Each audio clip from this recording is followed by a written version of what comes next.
الحمد لله رب العالمين والعاقبة للمتقين ولا عدوان إلا على الظالمين. أشهد أن لا إله إلا الله وحده لا شريك له وأشهد أن محمدا عبده ورسوله. رب اشرح لي صدري ويسر لي أمري واحلل عقدة من لساني يفقهوا قولي. قال رسول الله صلى الله عليه وسلم: من سلك طريقا يلتمس فيه علما سهل الله له به طريقا إلى الجنة. Sabda Rasulullah sallallahu alaihi wasallam, sesiapa yang datang majelis ilmu, maka Allah Subhanahu wa taala akan memudahkan jalannya untuk menuju syurga. Alhamdulillah, kita kita dapat bersama-sama pada malam ini untuk kita meneruskan kuliah kajian kita. Dan saya akan baca juga fiqh dulu. Saya ada kajian lagi habis, tapi kalau kita baca hadis dulu target tapi habis malam ini berkenaan dengan masalah niat.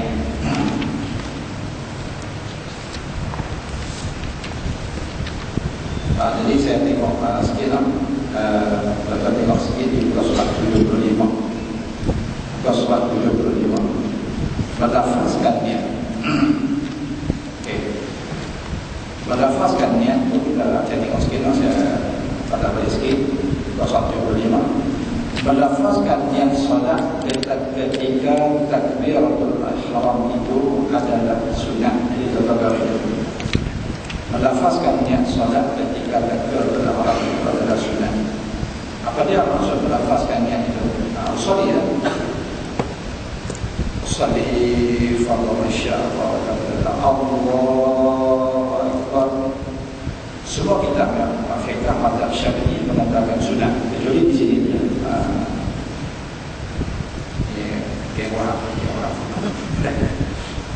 saya baca apa ini? Dia kata di sini, dia kata innahu la tadabbar. Ulasannya, hadis ini menunjukkan bahawa ketika mulai salat tidak perlu mengucapkan usalli seperti yang diucapkan oleh banyak orang. Hal itu telah disepakati sebagai bid'ah, dan sesiapa yang melakukan bid'ah maka tempatnya adalah dia itu adalah sesat, dan setiap yang sesat berada dalam neraka. Jadi siapa kata usalli masuk neraka, siapa kata usalli masuk neraka. Ini tuan-tuan kita tak ada jumpa dalam kitab mazhab 4. Sama ada mazhab Hanafi, Hanafi, Maliki, tak ada satu pun dalam kitab mazhab 4 itu mengatakan siapa kata usalli akan masuk neraka. Kita banyak-banyak yang kita. Tapi saya salah satu, bila tuan-tuan baca kitab dia akan hancur dari segala mazhab-mazhab. Segala kitab-kitab yang kita baca, apa dia kitab fiqh dalam mazhab Syafi'i, kitab Majmu', kitab Iqna, Qadr Al-Mubayarah, Bal-Kabaqah Al-Madrain, Kifayatul Akhyar, semua kelimah ni.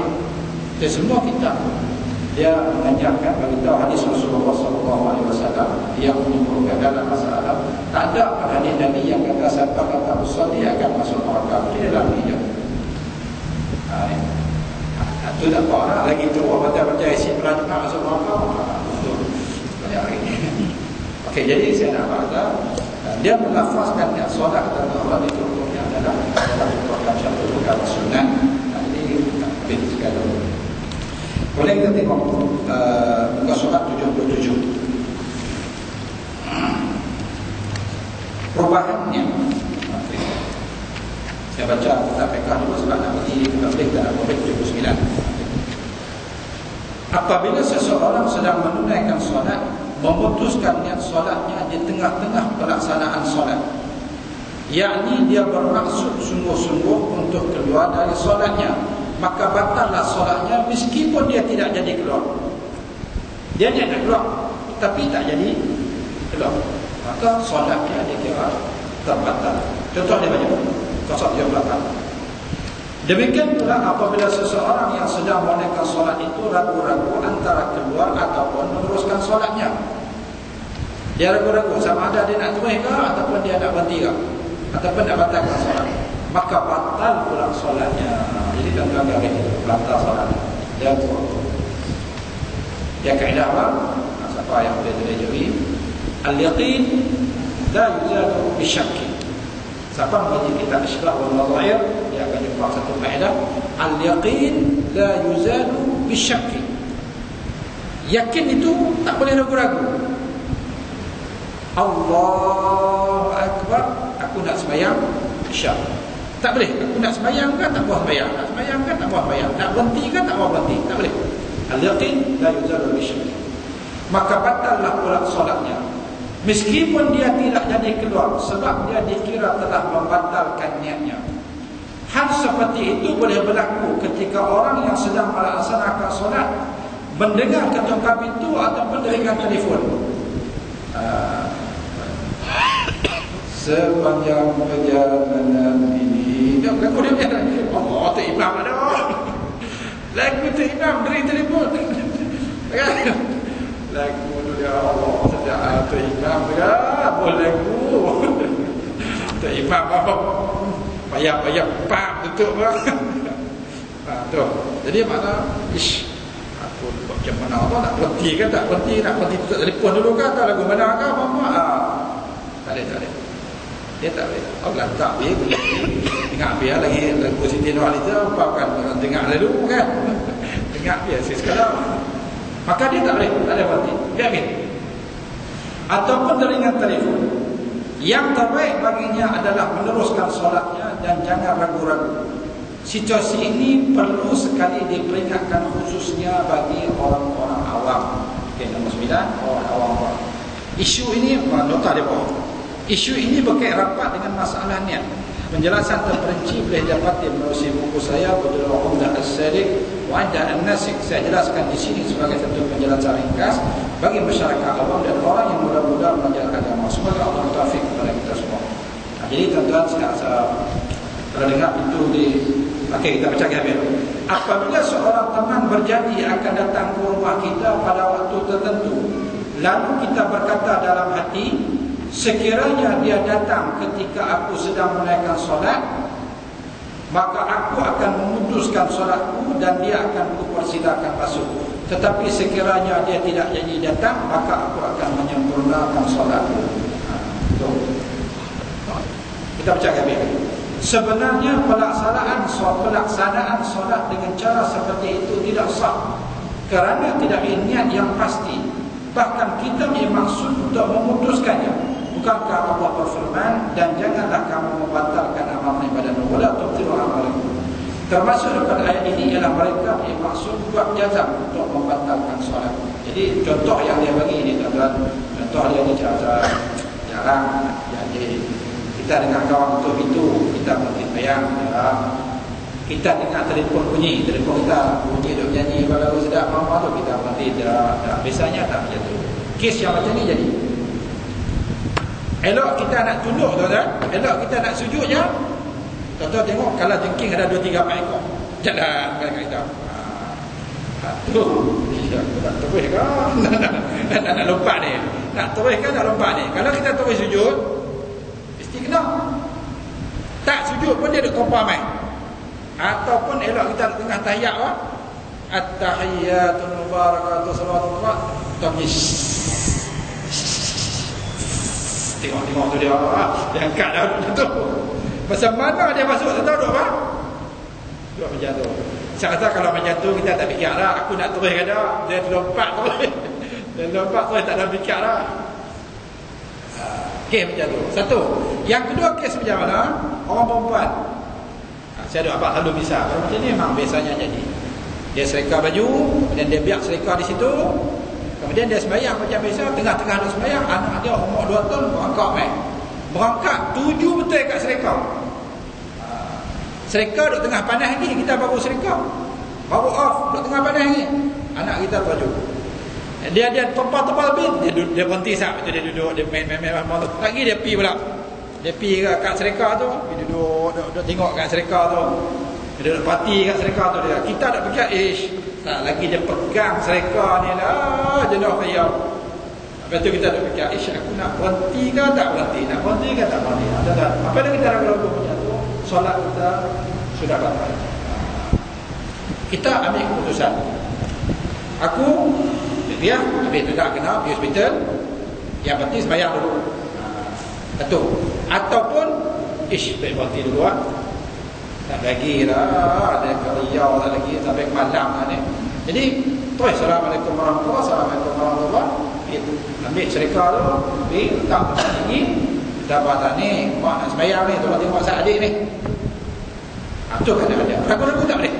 Nak berhenti kan tak berhenti, nak berhenti kan tak berhenti, otomatik solat dia jadi apa? Batal. Dengan dia tak tahu. Dia tak tahu. Orang jahil, dia tak tahu. Dia tahu nak berhenti kan tak berhenti. Tu anak pergi, anak-anak apa, dia pergi kat sedekah tu, dia terus pergi. Lega nasib baik, nasib baik dia tak pegang sedekah tu. Kalau tidak, aku kena berhenti. Aku kena berhenti apa? Solat dia jadi apa?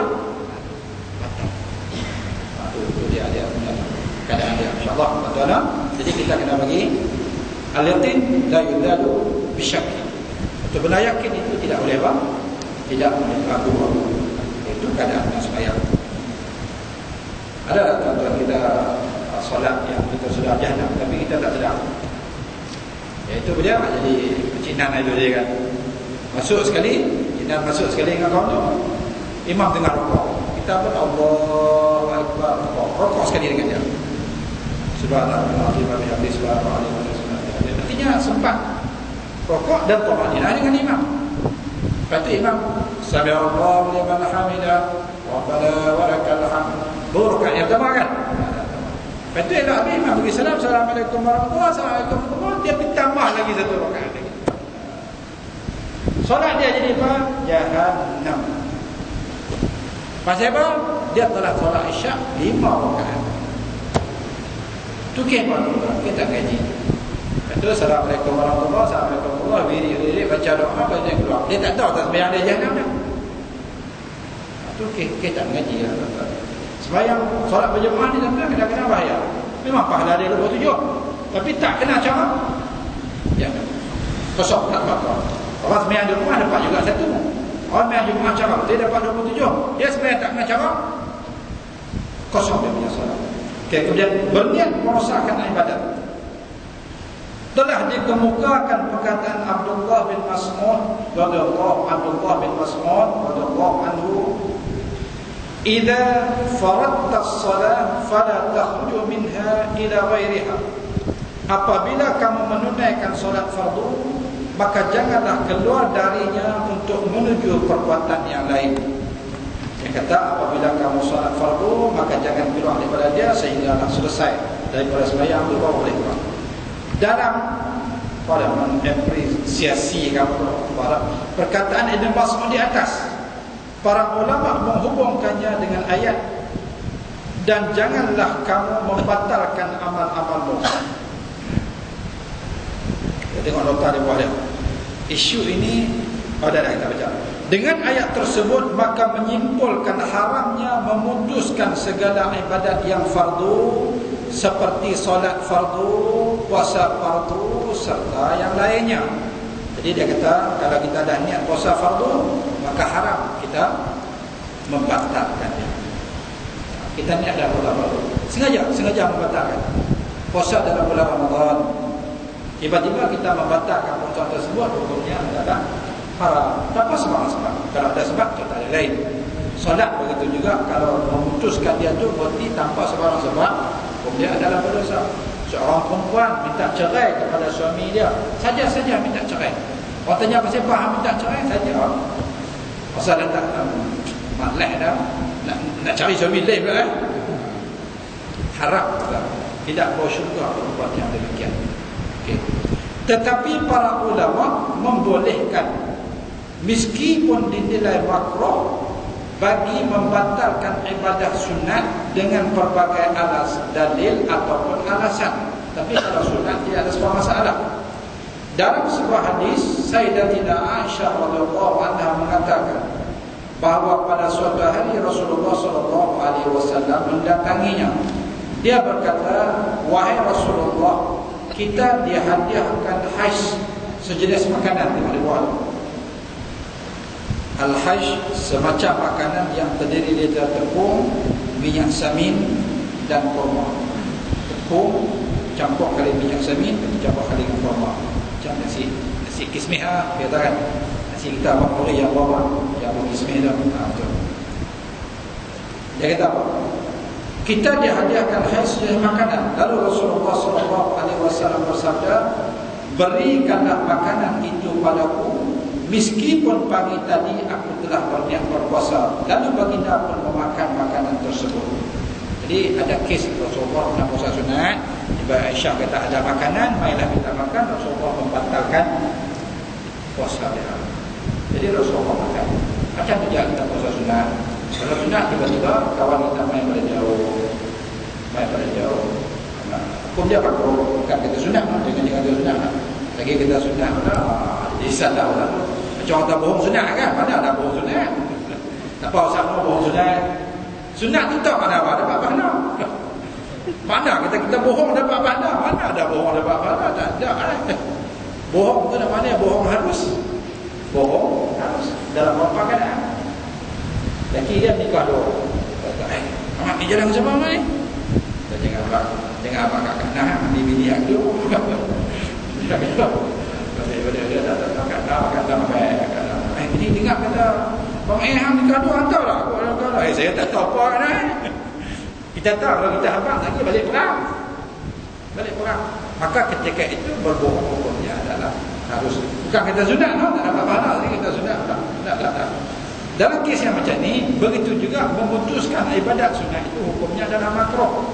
Dia harus, dia tak haram. Kita ingat cerita Jurash. Dia sembahyang sunat Allahu Akbar. Macam sudah. Kata mak dia main Jurash. Ni mak main ni. Mak dia ramah tak jumpa dia main nak jumpa. Jadi fikir sembahyang tu ke mak aku, sembahyang tu ke mak aku. Betul dah. Apa? Teruskan sembahyang. Mak dia berpanggil 2-3 kali. Baca pula banyak-banyak. Mak dia menolak tu dan mak kembali. Lepas main minggu lain pula mak dia main pula. Dia tengah sembahyang juga.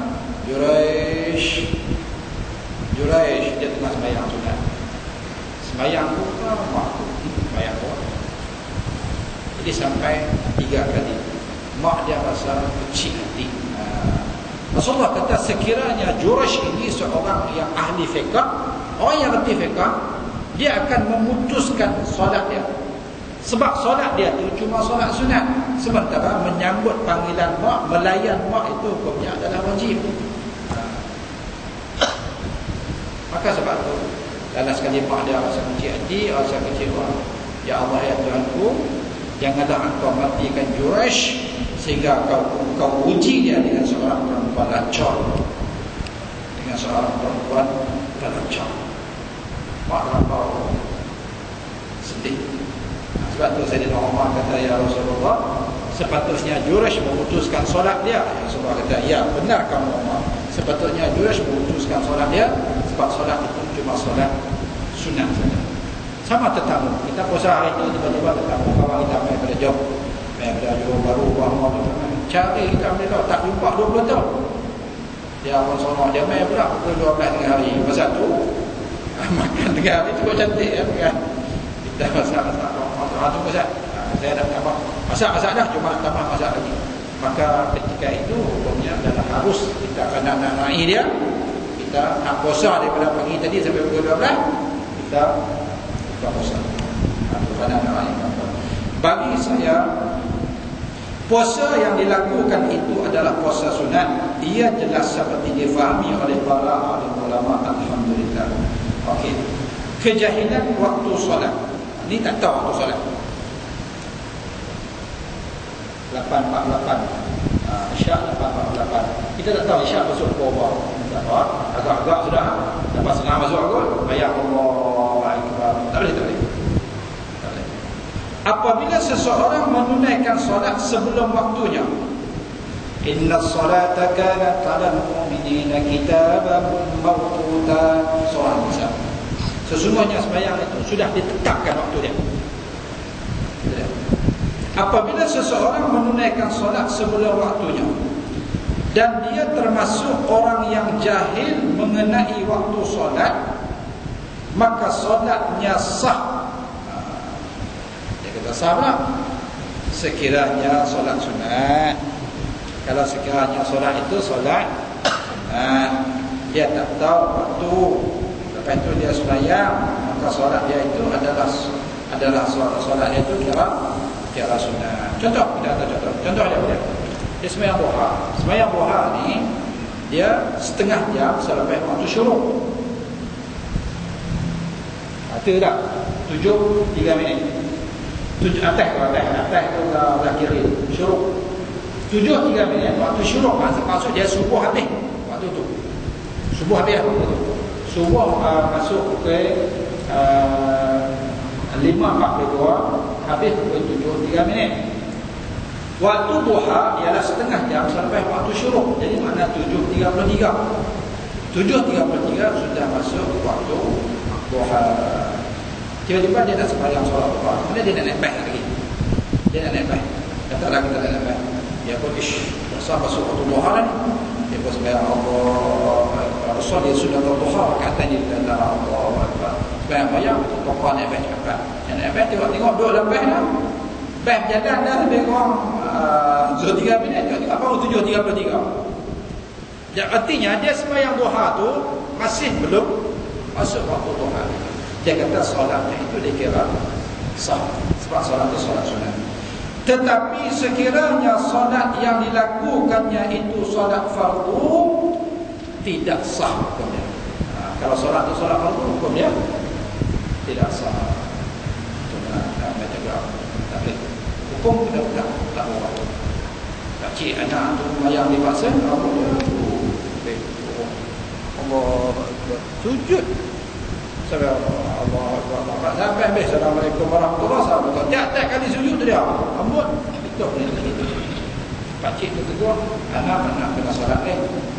Pasal anak sujud pasal kamu ni kadang tak buat hantar niat kita baik. Boleh ke gitu? Tuhan tahu niat kita baik tak apa. Orang lain banyak kita bayang macam saya bayang tak.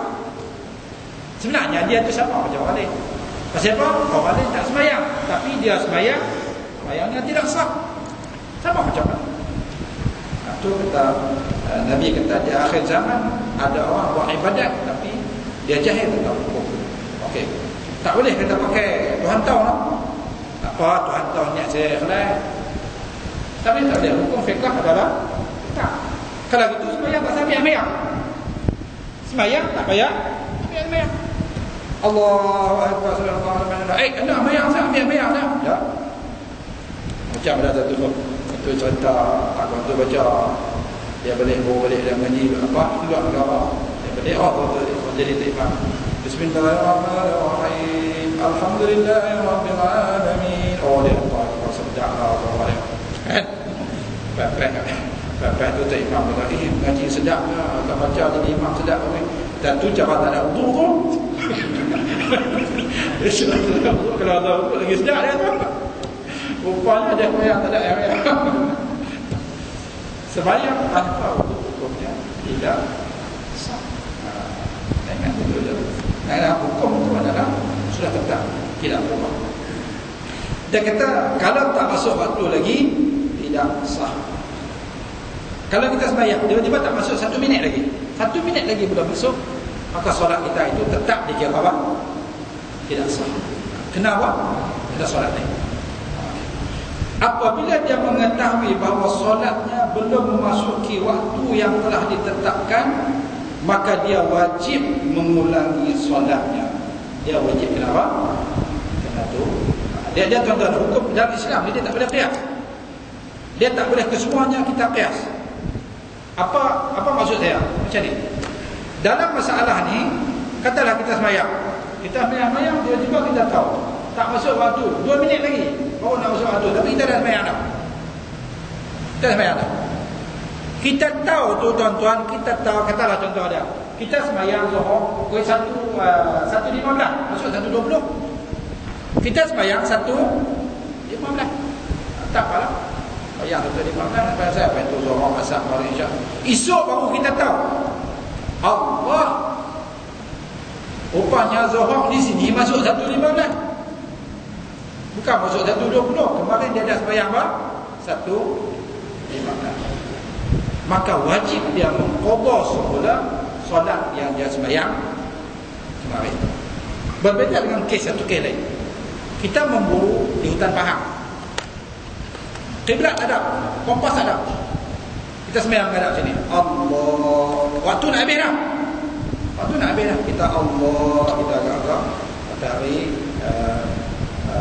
benang itu naik itu ini ya. Kita akhirat kiblat. Tak ada kompas. Allah, kita harus sembahyang. Itu habis. Lepas itu baru esok baru kita tahu bahawasanya solat yang kita solat itu dia punya kiblat rupanya belakang. Kita menghadap sini tapi rupanya kiblat dia belakang.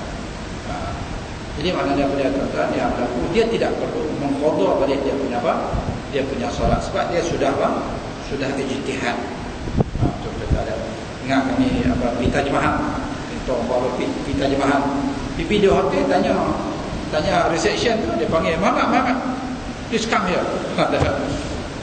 Dia pada apa ni nak tanya kiblat. Tak kiblat tu mana dah. Cik confident tu. Kita pun tengok cara ajak confident, bayang confident. Rupanya kiblat belakang. Apa bohong pada artinya tak bayang. Tapi dia jawab tu dengan penuh confident. Tanya apa this way. The direction. Jadi apa tuan-tuan? Dan akhir sedar hati kita bawa baliklah dia salat. Apabila dia mengetahui bahawa solatnya belum memasuki waktu yang tertetapkan, maka dia wajib mengulangi solatnya. Demikian pula apabila dia mengetahui waktu solat belum masuk ketika dia bertakbiratul ihram, maka batal pula solatnya kerana syarat bagi sah solat telah tepat masuk pada waktunya. Apa maksudnya?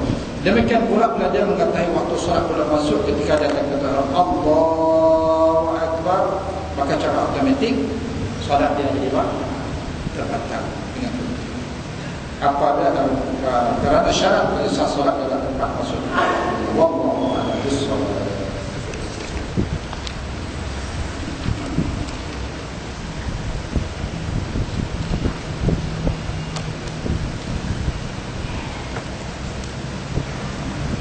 Ada soalan berikutnya?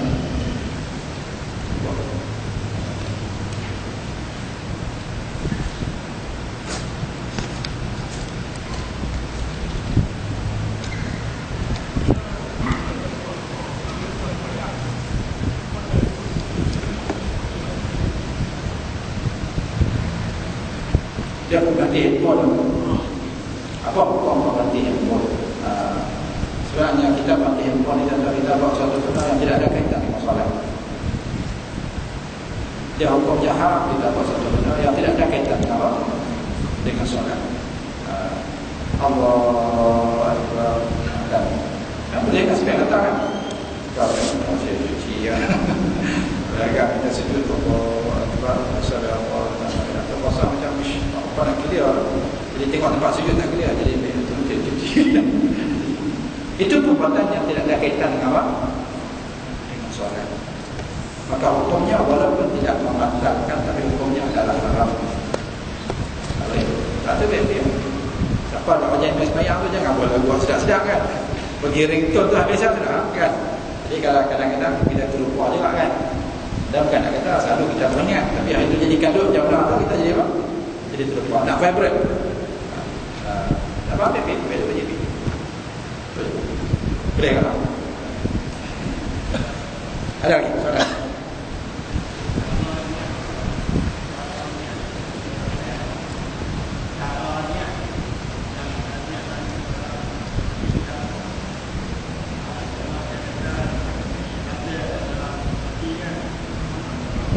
Hadar hati itu qasad ta'rif ta'yin.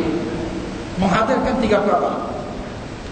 Menghadirkan tiga perkara. Dia sama macam sujud tilawah. Qasad ta'rif ta'yin. Jadi kalau macam bulan Ramadan kan, innama yu'minu bi ayatina alladziina idza dhukiru biha kharru sujadan wa sabbahu bihamdi rabbihim wa hum la yastakbirun. Kita baca Quran, kita baca Quran. Sampai tahu ada tempat tilawah, sajdah tilawah, sujud tilawah. Jadi kita nak sujud tu disunatkan kita takbir Allah Akbar. Sahaja aku sujud tilawah kerana Allah Ta'ala. Sahaja aku, maksud dia sengaja. Sahaja tu, sahaja aku sengaja. Jangan saja-saja aku tak ada. Sahaja aku sujud tilawah kerana Allah Ta'ala, sebab dia tak ada rakaat. Dia tak ada rakaat. Jadi kalau qasad ta'rif ta'yin untuk solat pula, apa dia? Sahaja aku solat fardu apa? Isyak. Berapa rakaat? Lepas tu kalau kita berjemaah pula, wajib dia kena menghadirkan makmum. Kemudian kerana Allah Ta'ala. Okey, boleh. Kalau orang jadi boleh tak? Sengaja aku solat, boleh? Sah. Sengaja aku solat fardu isyak 4 rakaat apa boleh.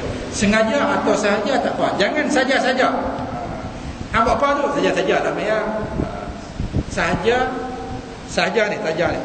Sahaja aku solat fardu isyak 4 rakaat mengikut imam kerana Allah Ta'ala. Nak buat adaan apa boleh? Tunai kerana Allah Ta'ala. Itu kena ada apa?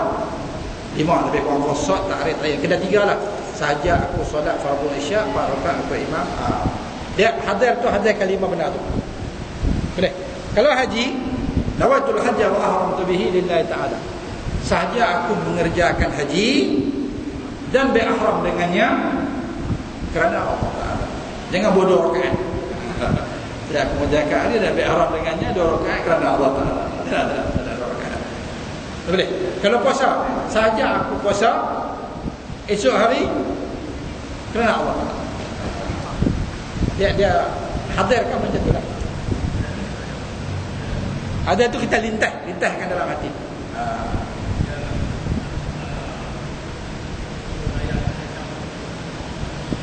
Susun ayat jatuh lah. Saja aku solat fardu isyak 4 rakaat kerana Allah Ta'ala. Jadi benda dalam hati ni tahu. Saya terlibat kepercayaan Islam, saya tahu. Sudah duduk lah tu kan. Kan kita duduk depan dia. Kita kata hati lah. Tengok mata dia. Kita kata nanti hang keluar. Jangan duduklah pada dia. Terus dia balik-balik duduk. Dia takut suka aku tak mahu keluar. Apa yang suka aku? Hang kena apa? Kita cakap dalam dia balik apa? Dia balik luar. Lepas tu kita balik-balik. Kalau hang duduk lama ni hang sakit. Ada nak boleh buat apa kat aku? Kalau balik pun ramai boleh buat aku. Tak ada apa, tak ada apa boleh buat apa. Tak apa, hang tunggu hang sakit. Hang tunggu hang sakit. Hang sebab hang pada ni. Aku memang suka kat dia. Nampak? Kita cakap dalam dia pada zahir. Kita cakap dalam dia pada zahir. Cakap mana dia pada zahir. Jadi nak apa? Ada lintasan hati tu dia apa? Dia dipakai. Betul kalau tuan-tuan baca Jami' Karamatul Awliya, banyak benda dalam hati kau tu balik-balik. Tak ada. Orang minta sedekah dia gitu. Dia duduk menyusah orang yang minta sedekah kan. Apa minta orang minta sedekah apa. Dia dah kata Sufyan As-Sawri. Kata apa ni nak dia minta sedekah kat orang. Kerja tak mau, malas orang. Dia minta sedekah orang. Dia pergi kat pintu. Dia nak keluar, aku cakap dengan dia. Nak pergi-pergi ya, tak pergi sudah. Tak pergi sudah. Jangan tak kata kat aku. Dia pun astagfirullah. Terus dia sebut hati astagfirullah. Tak apa-apa. Hang tobat, Allah Ta'ala terima tobat. Nampak tak? Lintasan hati itu ada makhluk-makhluk ada yang ada buka pada dia. Jadi kita hadirkan itu. Boleh? Solat, isyak. Ada kalau kita mati. Tak apa lintas. Tak payah Allah. Tak payah. Makruh pula hukum dia. Kalau kita panjang sangat. Kalau kita panjang Allah, hukum dia adalah makruh. Artinya Allahu Akbar. Okey. Nampak. Okey, boleh tak?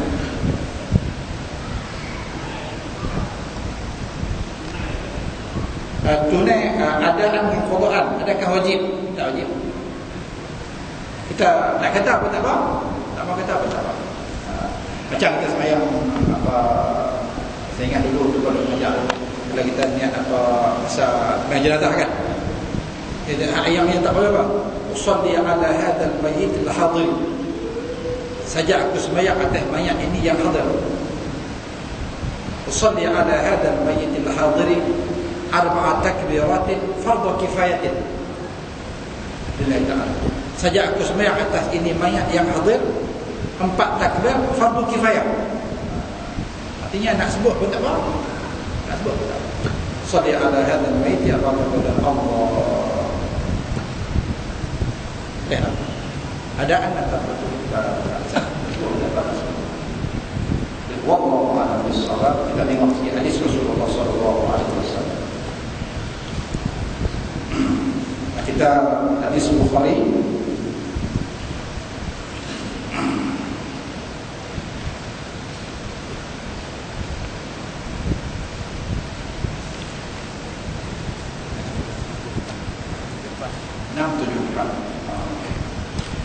ini tuan-tuan kena ada catat sikit, catat sikit.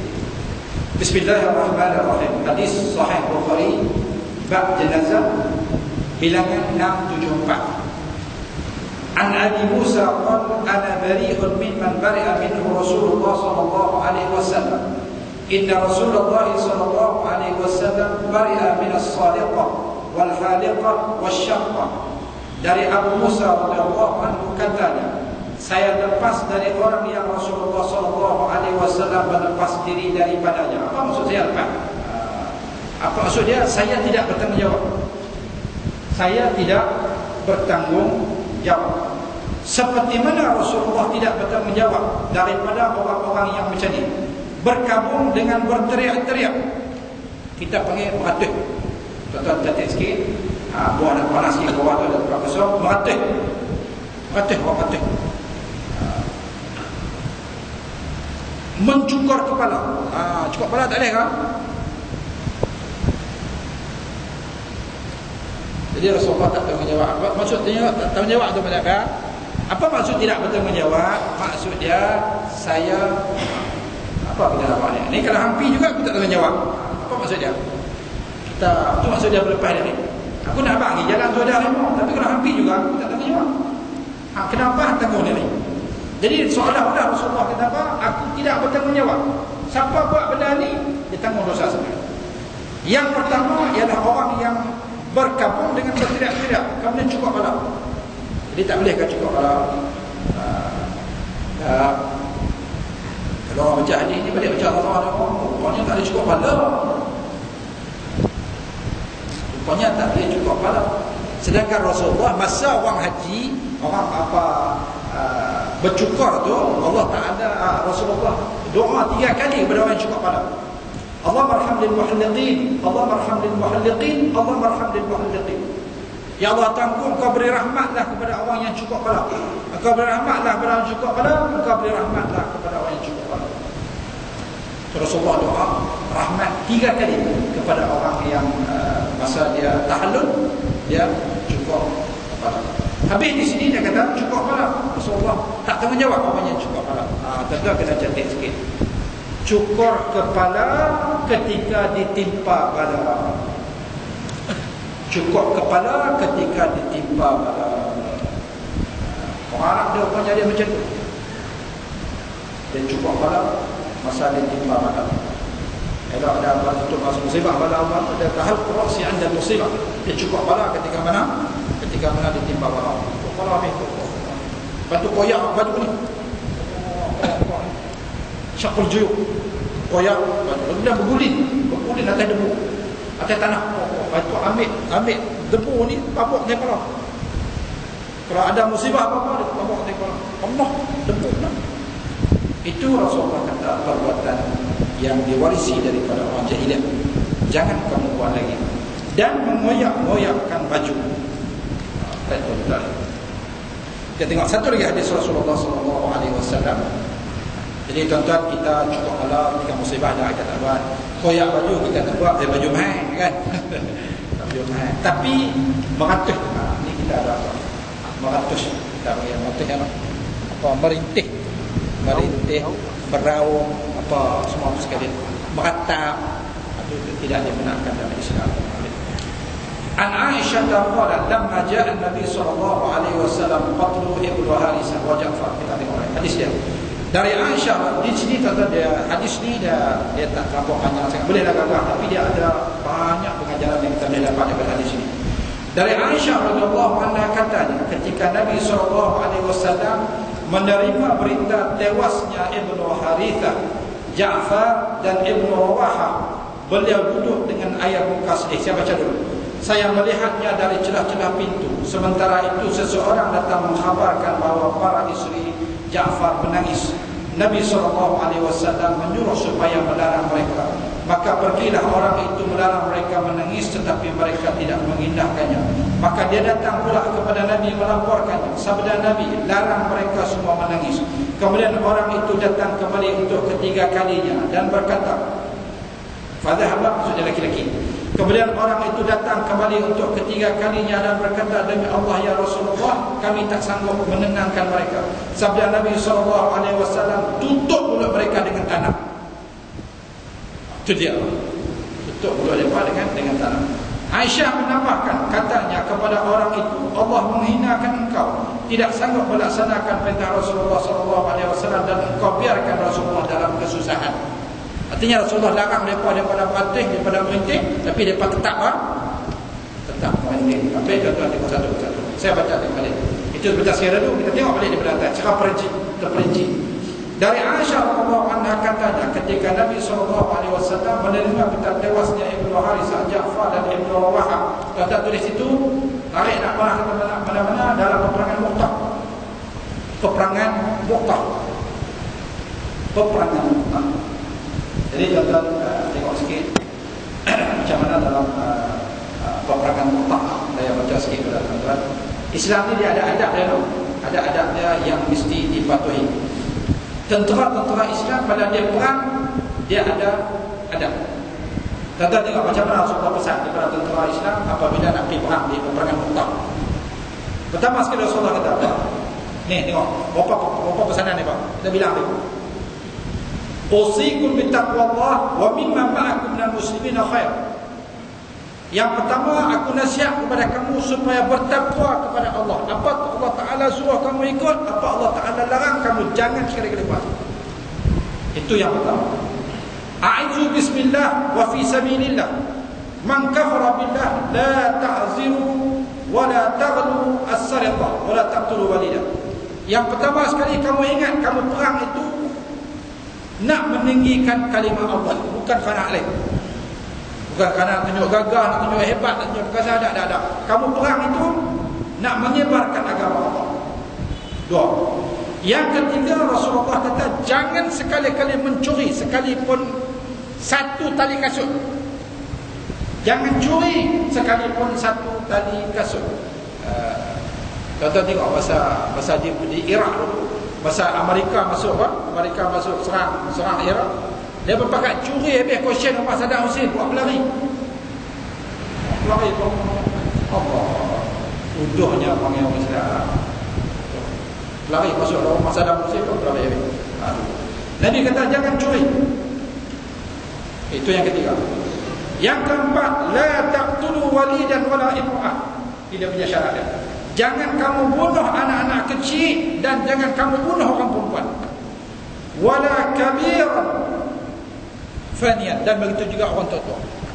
Jangan bunuh anak laki-laki, anak-anak kecil yang tak belum dewasa lagi.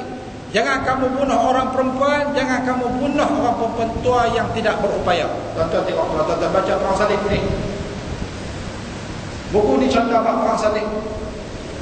Macam mana orang Islam dikalahkan selepas Salahuddin Al-Ayyubi mengalahkan tentera Salib, kemudian tentera Salib mengalahkan balik orang Islam selepas kematian Salahuddin Al-Ayyubi, orang Quraisy daripada Turki. Kemudian kalau tuan-tuan baca Mongol serang orang Islam, Kublai Khan, Genghis Khan bagaimana. Tuan-tuan tengok macam mana ada buat. Mereka bunuh budak-budak, mereka bunuh orang perempuan, mereka bunuh orang tua sampai darah mengalir macam sungai. Kita bayangkan sungai itu apa? Bukan ayat longkang ni, ayat longkang rezekinya. Bayangkan sungai. Mereka bunuh ratusan ribu orang Islam. Tapi pada Islam masuk serang mana-mana negara, Dia tak akan buat benda-benda yang macam tu. Tuan-tuan tengok. Jadi Rasulullah SAW wasiat dan tuan-tuan tengok, peperangan Mu'tah ni kalau tuan-tuan nak catat sikit, berhampiran Syria. Dia berhampiran dengan Syria, Masyriq Syam, sebelah timur Syria. Dulu nama Syam, sekarang ni nama dia nama Syria. Kita ingat kita nak naik, kita nak pergi daripada Mekah nak pergi ke Madinah pun naik bas 8 jam. Apa sampai? Lebih kurang 8 jam lah, 7-8 jam. Syria lagi lah jauh. Perang dia Mu'tah tu Syria. Nabi duduk sini duduk contoh, macam tengok depan apa? Depan monitor.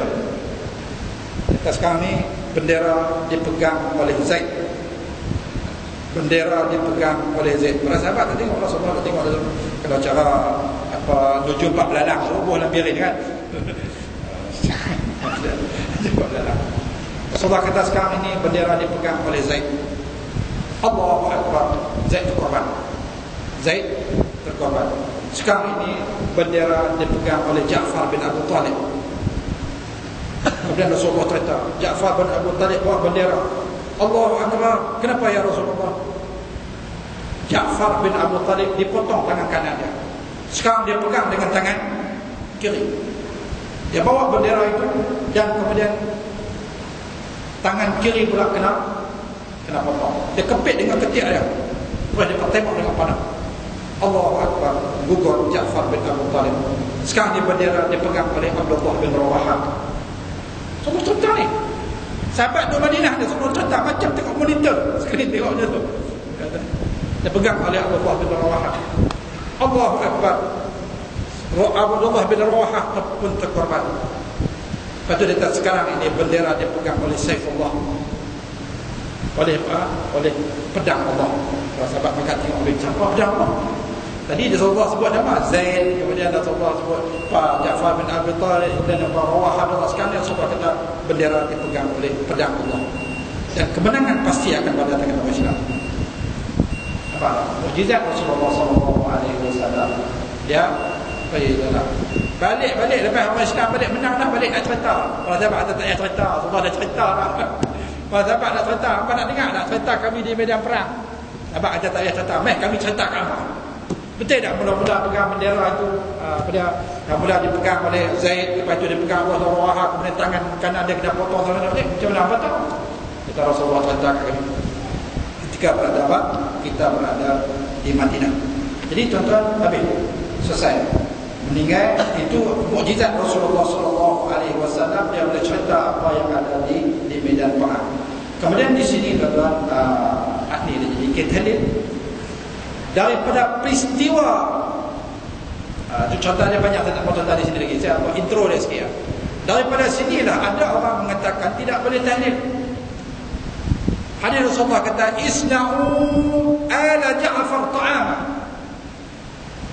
fa'innahum yusibuhum ma'asahum. Buatlah makanan kepada keluarga Abi Ja'far, kerana mereka itu ditimpa oleh musibah. Kamu buat makanan kepada keluarga Ja'far, bukan mereka buat makanan jamu kita makan. Tuan-tuan, cerita dia panjang. Kalau cerita malam ni tak boleh tu. Jadi daripada hadis itulah maka khilaf ulama, sebahagian ulama membolehkan buat tahlil, dan mereka berpendapat sampai kepada si mati. Sementara ada sebahagian lagi kata apa? Sebahagian ulama kata tahlil itu tidak sampai kepada si mati. Jadi masing-masing jangan menyalahkan masing-masing, kerana masing-masing memiliki dalil yang tersendiri.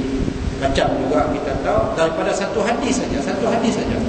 Daripada satu hadis, Imam Syafi'i kata hadis yang sama, istimewa hukum. Daripada satu hadis, Imam Syafi'i kata berdasarkan hadis tersebut, saya berpendapat bahawasanya solat jemaah itu adalah fardu kifayah.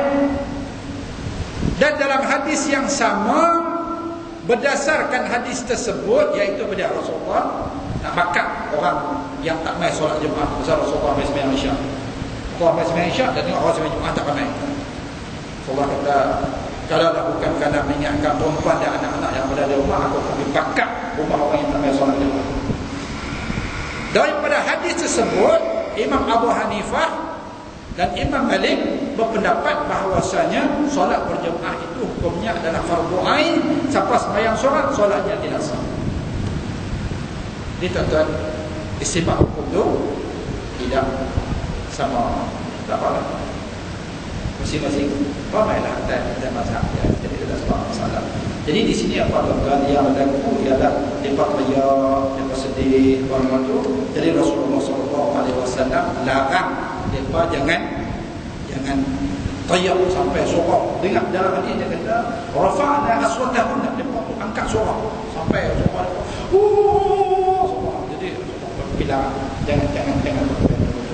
Kemudian tuan-tuan tengok ada satu, tutup mulut mereka dengan tanah. Maksud dia apa dia? Ulama kata ini ala hasbil ma'ani. Ini bukan kata makna ambil tanah tu bubuh apa? Pandai teriak nak ambil tanah bubuh dalam mulut. Tak, bukan maksud dia. Tapi ada orang Arab ni, maksud dia kalau dia marah sangat, dia bagi amaran tu, amaran yang keras, maksud dia akan guna perkataan apa? Perkataan yang macam ni, iaitu tutup mulut dia dengan tanah. Kalau cara kita orang Melayu lah kan, cara Melayu, contoh dia macam ni lah, anak kita hak sulung, dulu usik anak hak sulung, abang jangan nak kacau adik. Selagi kalau ayah pergi siap lah. Apa maksud siap? Siap baju ke? Siap baju ke? Siap makan ke? Siap awak berjalan ke? Tapi siap tu makna apa? Pergi yang sakit ya? Kalau ayah pergi yang sakit, abang jangan nak kacau adik. Kalau kacau sekali lagi ayah pergi lagi siap. Tu bahasa kita apa? Bahasa kita orang Melayu. Tapi orang Arab maksudnya, kalau tidak aku tutup mulut kepala dengan apa? Dengan tanah. Maksud dia ini adalah larangan Rasulullah SAW. Jangan teriak suara terlampau kuat sangat dan sampai merantih, sampai merintih-rintih. Jadi dilarang dalam agama Islam. Dalam awam kalau kita berlaku kematian sama. Kita kena kata apa? Inna lillahi wa inna ilaihi raji'un. Nanti ni kita akan jumpa hadis. Macam mana seorang sahabat yang dia sahabat, anak dia mati seorang ya. Semua doakan dia. Malah tidak orang bini hang. Ya, saya tidak orang isteri saya ya Rasulullah. Mudah-mudahan Allah Ta'ala berkat pada malam semalam. Lepas itu apa? Tuan-tuan, Allah Ta'ala ganti dia 7 orang anak. Ada riwayat kita 9 orang anak. Dengan sebab apa? Dia sabar. Inna lillahi wa inna ilaihi raji'un. Jadi kalau siapa nak tambah doa lagi, Allahumma khulfni khairan mimma atani. Ya Allah, kau gantikanlah yang lebih baik lagi daripada apa? Daripada kau bagi aku. Doa tu boleh pakai kalau misalnya kita beli selipar baru, kita tengok keluar masjid lagi tengok tak ada. Tengok selipar tak ada. Baru boleh petang tak sakit. Inna lillahi wa inna ilaihi raji'un. Wallahu a'lam. Ada soalan? Ada. Kita sudah di sini Al-Fatihah. أعوذ بالله من الشيطان الرجيم بسم الله الرحمن الرحيم الحمد لله رب العالمين الرحمن الرحيم مالك يوم الدين إياك نعبد وإياك نستعين الصراط المستقيم صراط الذين أنعمت عليهم غير المغضوب عليهم ولا الضالين بسم الله الرحمن الرحيم الحمد لله رب العالمين والصلاة والسلام على أشرف المرسلين وعلى آله وصحبه أجمعين اللهم ارحمنا على هذا اليوم اللهم ربنا وتقبل محسوبا اللهم زدنا عنك